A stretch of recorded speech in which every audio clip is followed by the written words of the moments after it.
Welcome to Better Teaching, Only Stuff That Works, a podcast for teachers, instructional coaches, administrators, and anyone else who supports teachers in the classroom. This show is a proud member of the BE Podcast Network, shows that help you go beyond education. Find all our shows at bepodcastnetwork.com. I am Gene Tavernetti, the host for this podcast, and my goal for this episode, like all episodes, is that you laugh at least once and that you leave with an actionable idea for better teaching. A quick reminder, no cliches, no buzzwords, only stuff that works. Hello, everyone. Today I will be thinking out loud with my friend, colleague, and collaborator, Zach Groshell. Dr. Zach Groshell is the author of Just Tell Them, The Power of Explanations and Explicit Teaching, and the host of the very popular podcast, Progressively Incorrect. I was so happy that Zach was able to find a few minutes to have this discussion about instructional coaching, a subject we both completely nerd out about. This is our third Thinking Out Loud episode about coaching. Previously, we've discussed the importance of rehearsal, various coaching models we see in schools, and today we will be discussing coaching moves an instructional coach may employ while observing a lesson. I think you'll really enjoy this one. Hello, everyone, and welcome back to Thinking Out Loud, our sort of mini series with me and Gene Tavernetti that we've been doing for a good part of this year. So welcome back. If you're an instructional coach or a leader, I'm super excited to be able to talk to you about a new topic that's been on our minds. You might know this or not. Me and Gene talk a lot about great instructional coaching and how to move schools. So here's the topic of this week, Gene, and I'm very curious about your thoughts because it actually came up for me in a recent PD series I was doing with instructional coaches. And that's, what do I do when the teacher doesn't do the thing in class that we supposedly were working on? Maybe it's a turn and talk. We've been talking about turn and talks. Maybe we scripted turn and talks even, and we go 5, 10, 15, 20 minutes, time's running out, and the teacher's not seeming to adopt this technique during the lesson. You've told me that the prime directive should probably be don't intervene. Tell me about that. What do you think? Well, the prime directive, of course, is, for your Trekkies out there, comes from Star Trek, and that is attempting to be in the culture but not affect the culture. And the reason that I talked about that in my book, in Maximizing the Impact of Coaching Cycles, the purpose was I want to get good formative data about what this teacher is doing. Now, if I am continually imposing myself on a teacher, then that means that I don't know what that teacher does when things go wrong, which is really the hallmark of a good teacher, because for all teachers, something is going to go wrong. So let's talk specifically about, your example there about, you've talked to a teacher about something and then it doesn't come up. The teacher doesn't do it. And I think there are some important things that you stated in the question that will help us out. And that is that this is something, and your example was a turn and talk, that this was something that you rehearsed ahead of time. And so in that case, I think that's a time when it may be appropriate to step in and do some sort of intervention. But the caveat here is what that intervention is going to look like has already also been discussed with the teacher. Okay, so let's unpack that for a second. So my answer to the question of should you intervene during a lesson or not, and just if you're a coach, picture yourself, you're sitting there in a chair, or you're standing in the back with your pencil and your notepad, and you're just waiting to see the thing happen. It could have been circulation. It could have been to unpack a vocabulary word in a certain way, use non-examples, right? And you're just not seeing it.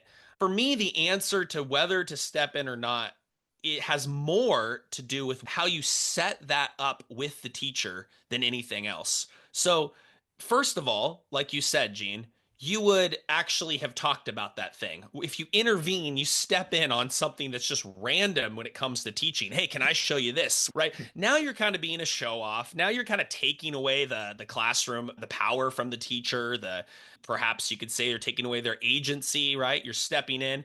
But if you were to step in after having thoroughly discussed a certain technique that was going to be used, and it was instead just to model the technique, that would be different. There's another layer to this, which is that you actually talk to the teacher about the case, the situation, the scenario in which it's not coming up.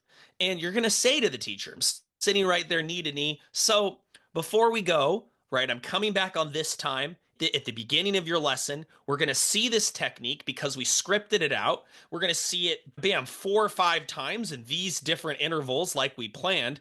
Now, if things kind of go crazy or something kind of goes, awry, how could I step in during that and model the technique? And then you discuss it, right? Or how could I use a nonverbal? Should I just like put my hand up and be like, now, right? Like, and then, ask them like, what would be a good reminder? Should I bring a poster? They'll be like, no, I'll remember it, right? Okay, great, right? Right? You set it up so that, does that make sense to you? Is that something you've done with teachers?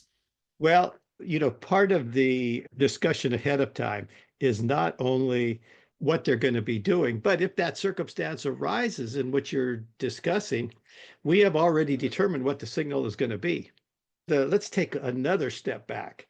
One of the things that I always tell teachers is that how much I appreciate them trying something that I know is a little bit new to them.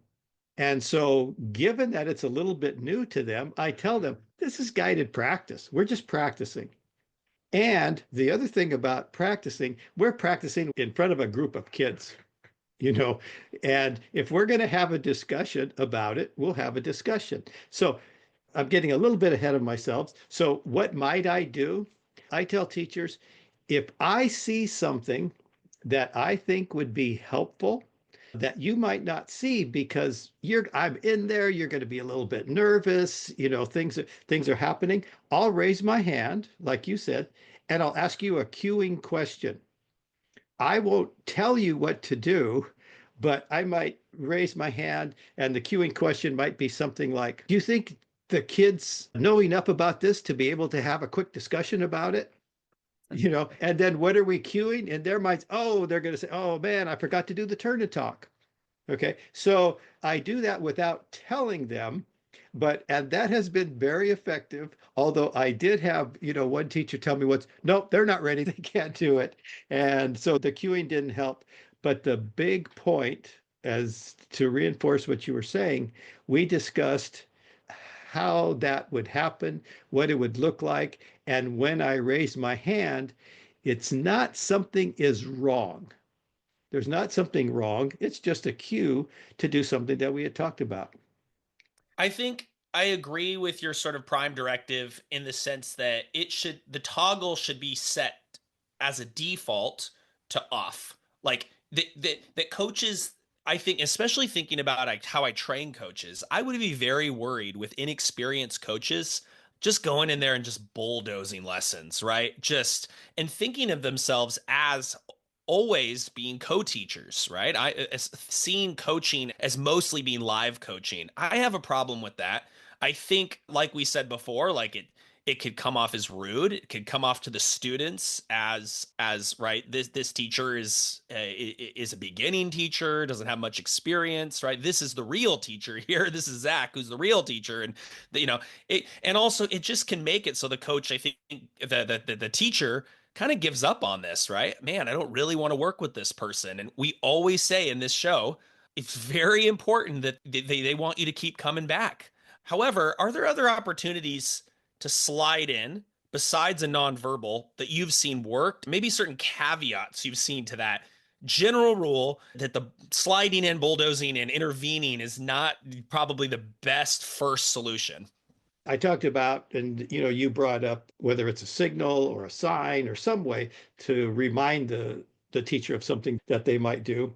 I have also told the teacher that the purpose of us getting together and planning and discussing the lesson and me being in there and maybe raising my hands to cue you on something is for this lesson to go as well as it can be.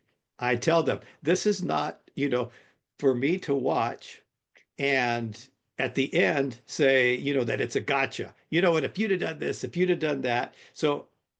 So here where I'm running counter to my prime directive is that if I see something going off the wheels that I know that we could get back very quickly, I might raise my hand and say, hey, can I you mind if I work with your kids for 1 second?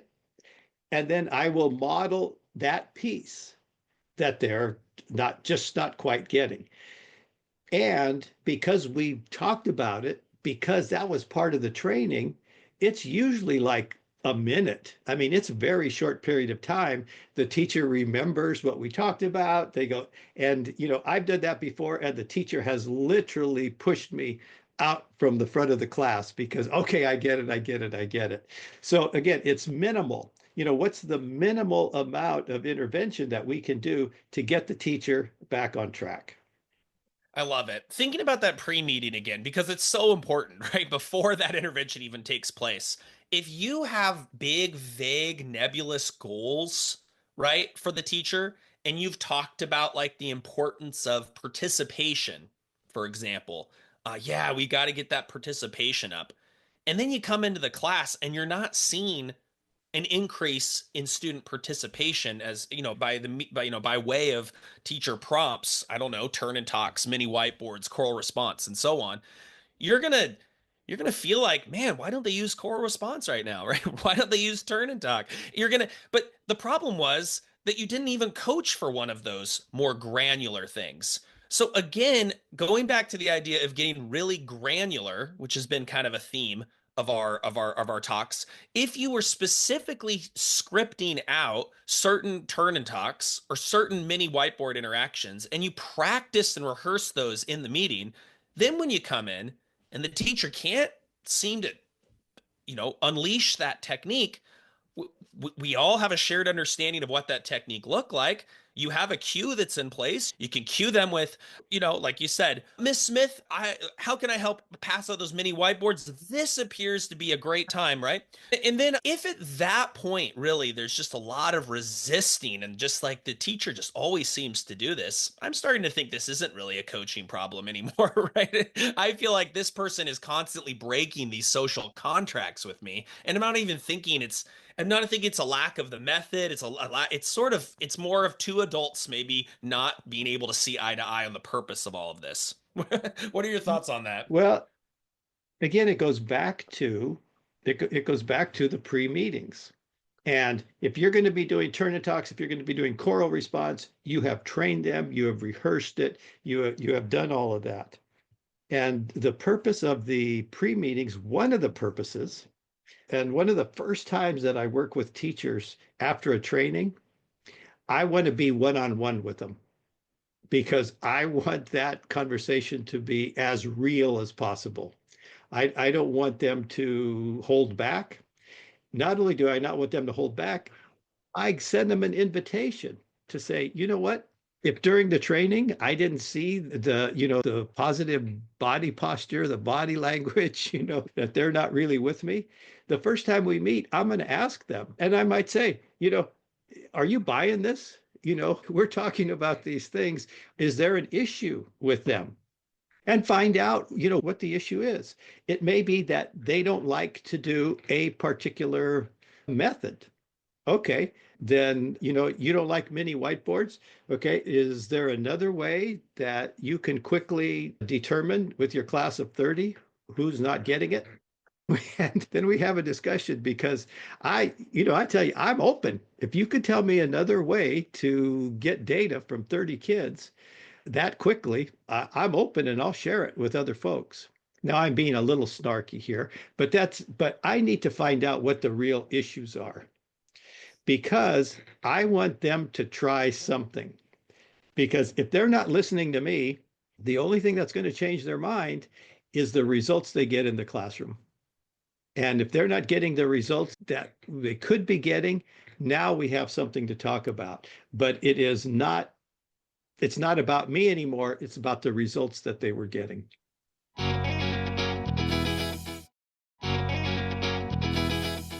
I like how you frame the idea of like, so let's go practice this with the kids, right? We obviously want to practice it in the classroom, which if you haven't checked out our rehearsal episode, that's what that's all about.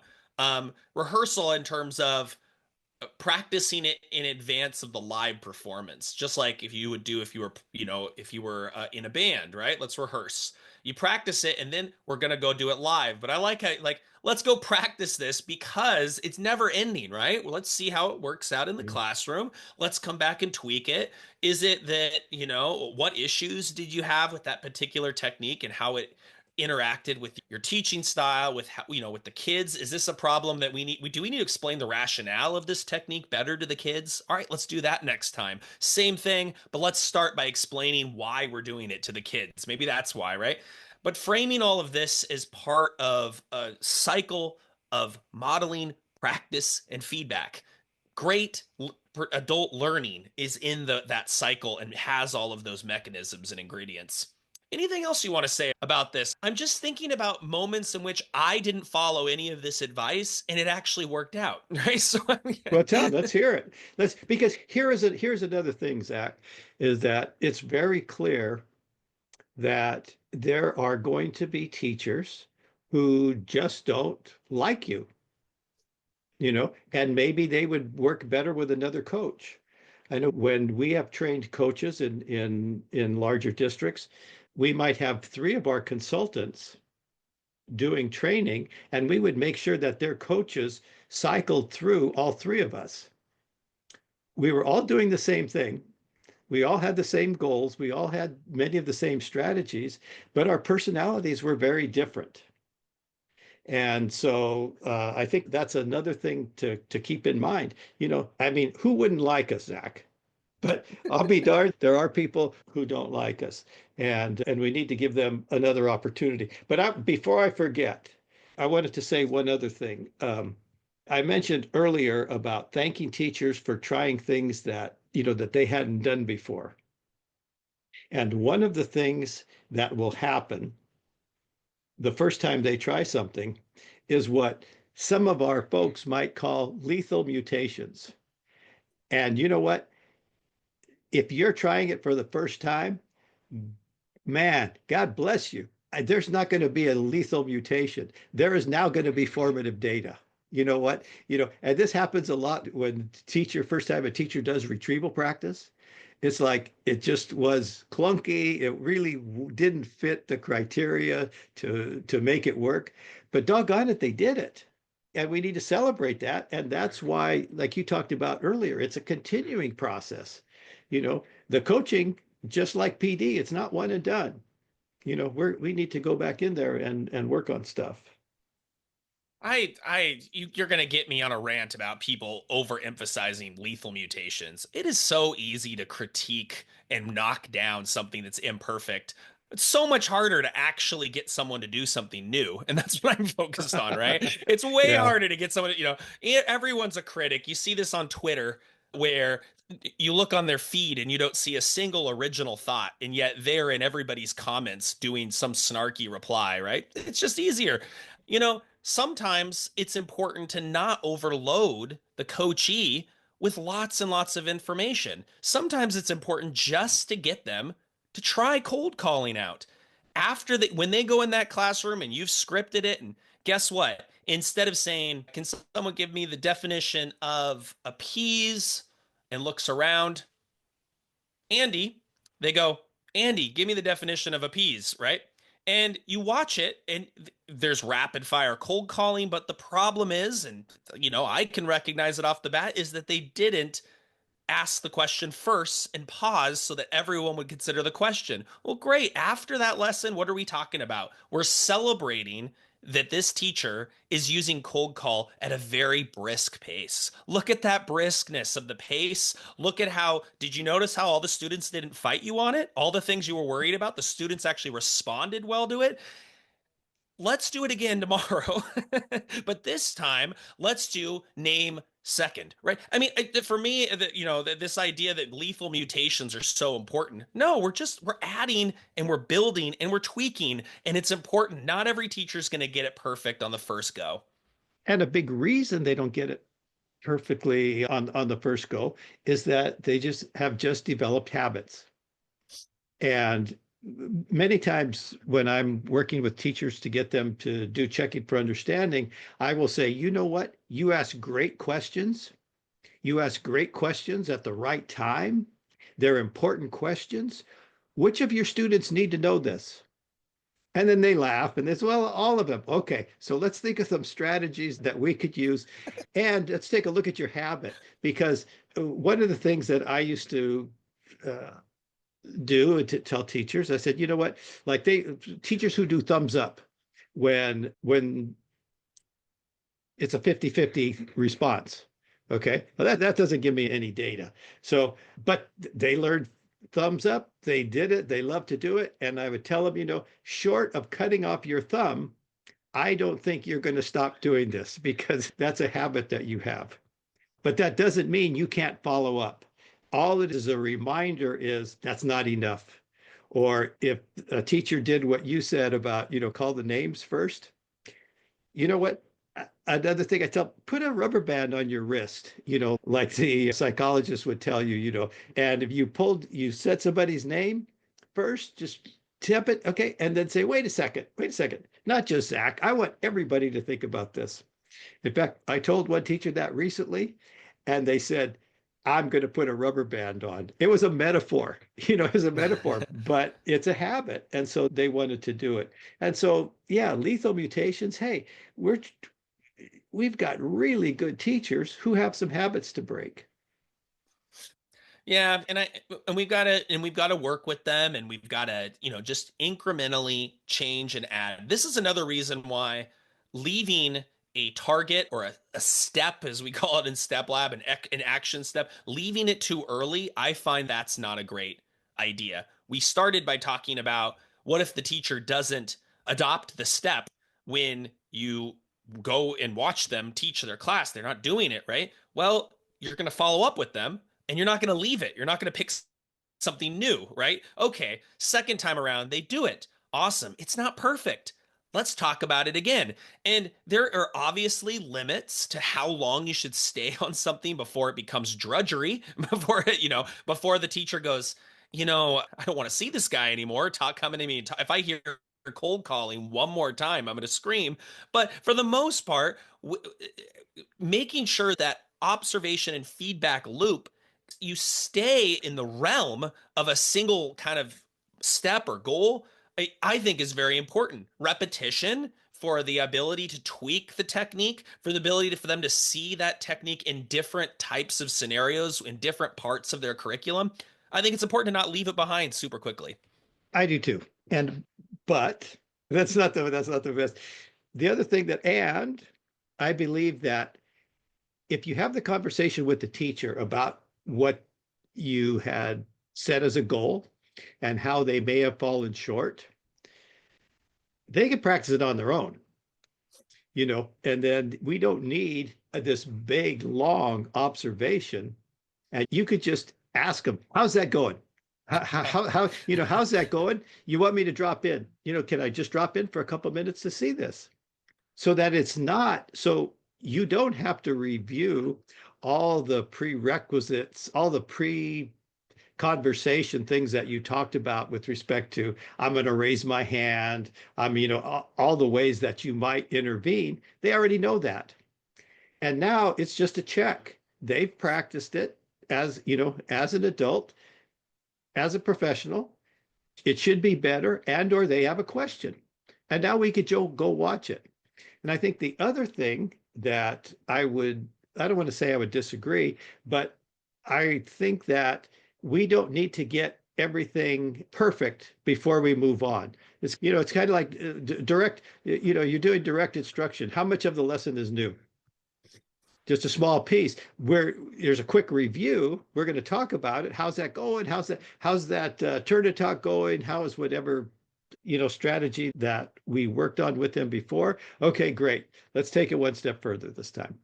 So, because I think, it's just like a kid in third grade who doesn't know their multiplication tables and nobody works with them and they get to sixth grade and they're still doing their multiplication tables. Nobody wants that sort of repetition, And I think it's similar with a teacher. It's like there are so many things that we can work on, and there are so many strengths that a teacher can bring. Let's talk about that. We'll keep reminding them they can get better. We can talk about it, but want to move on.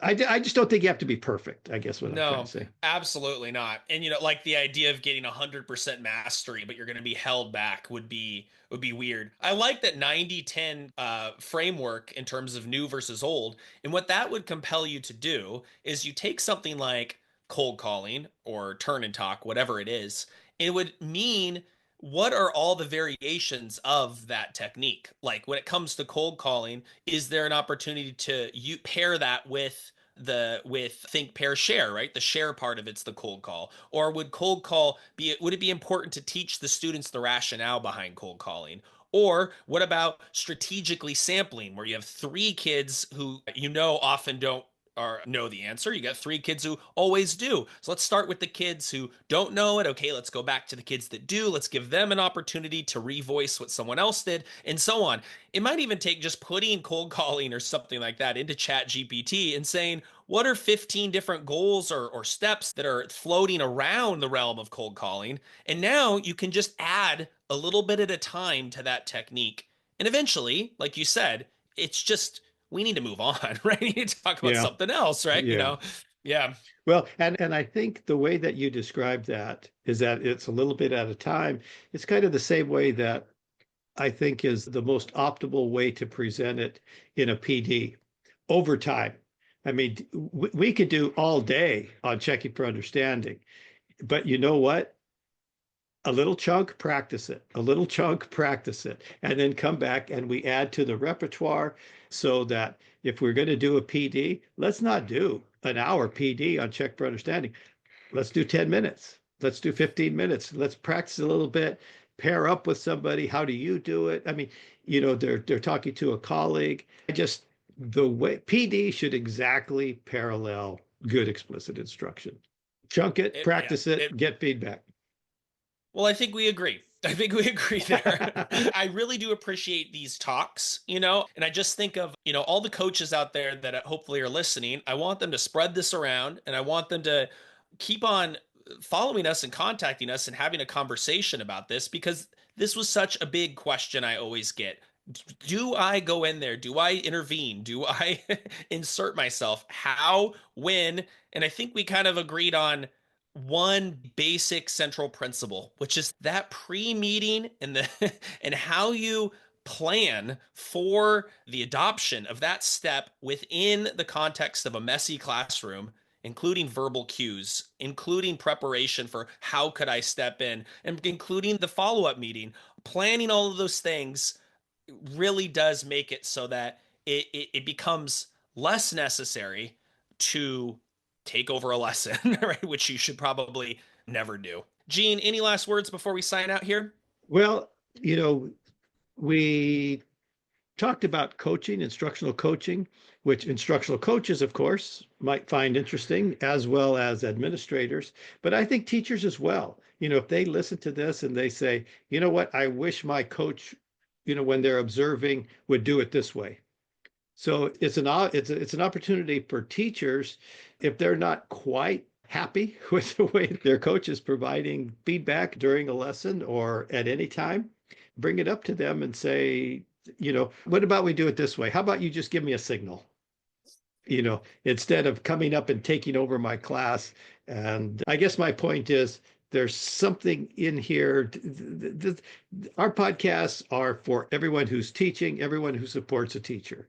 And take what you can and have that honest conversation with your coach, because their job is to support you. Awesome.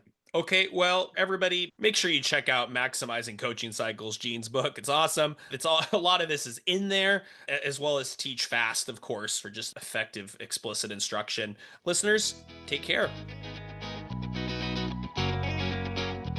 If you're enjoying these podcasts, tell a friend. Also, please leave a 5-star rating on Apple Podcasts, Spotify, or wherever you listen. You can follow me on Blue Sky at gtavernetti, on Twitter, X, at gtavernetti, and you can learn more about me and the work I do at my website, tesscg.com. That's TESSCG.com, where you will also find information about ordering my books, Teach Fast, Focused, Adaptable, Structured Teaching, and maximizing the impact of coaching cycles.